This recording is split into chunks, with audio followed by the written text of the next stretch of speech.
Et avec Frédéric Rosier qu'on retrouve conseiller chez Mescard Gestion Privée. Frédéric, vous nous le disiez tout à l'heure, deuxième séance de rebond en Europe, mais attention car les volumes sont très faibles. Effectivement, on est à 1,5 milliard, c'est très faible. Des variations finalement peu importantes aujourd'hui sur les valeurs, mis à part l'automobile. Il y a un indice qui revient sur les 4250 autour de la zone auquel on avait finalement fléchi vendredi dernier. Donc attention, il y a peut-être une zone technique qui est relativement importante aux alentours de 4250, 4260. Plus 0,6% pour le CAC 40 au fixing. On verra ce que ça donne à la clôture définitive dans quelques minutes. Frédéric, on vous retrouvera à ce moment-là, 17h31 sur BFM Business. Intégral Bourse, on refait la séance. Avec nos invités du Club de la Bourse, Véronique Riche-Fleurest, économiste indépendante à la tête de RF Research, Philippe Sabat, le président de Robeco en France, et par téléphone Frédéric Rosier qui est avec nous, conseiller chez Mescard Gestion Privée. Faible volume, hausse dans des faibles volumes. Frédéric, il faut se méfier. Enfin, est-ce que c'est une vraie reprise de marché ou est-ce qu'il faut être plus méfiant que ça après la correction qu'on a connue ces 2 derniers mois là?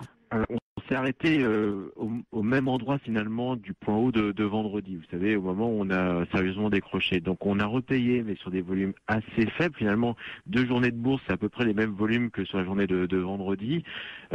Clairement, c'est un marché qui est fragile. Il n'y a pas une adhésion à la hausse, à tel point, je peux vous dire que chez nous, on a couvert un petit peu nos fonds par prudence sur la clôture.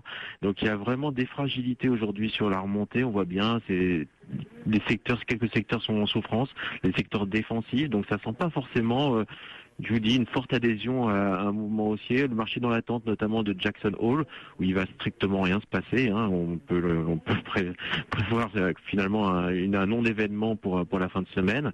Et donc le marché aujourd'hui se repaye tout naturellement pour aller chercher des points techniques, mais pas plus d'adhésion que ça. Bon, et pendant ce temps-là, l'euro continue son effritement assez lent, certes, mais là, on est sur un nouveau plus bas annuel, Frédéric. Oui, alors une tendance, de toute façon, on est sur une tendance plus ou moins de fond sur l'euro-dollar.